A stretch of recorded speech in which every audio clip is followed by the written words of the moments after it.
Salam jumpa kembali mahasiswa Universitas Terbuka dimanapun Anda berada. Masih bersama dengan saya, tutor-tutor Anda. Semoga teman-teman sekalian dalam keadaan yang sehat. Kali ini kita sudah berada pada kegiatan belajar yang kedua. Kita akan melakukan tutorial webinar yang akan membahas beberapa hal.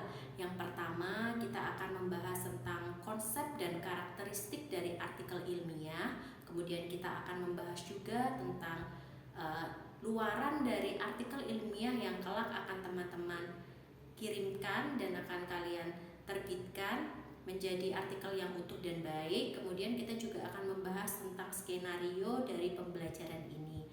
Semoga teman-teman selalu sehat, selalu semangat dan mengikuti perkuliahan ini dari awal sampai akhir hingga lancar. Begitu ya teman-teman, salam semangat.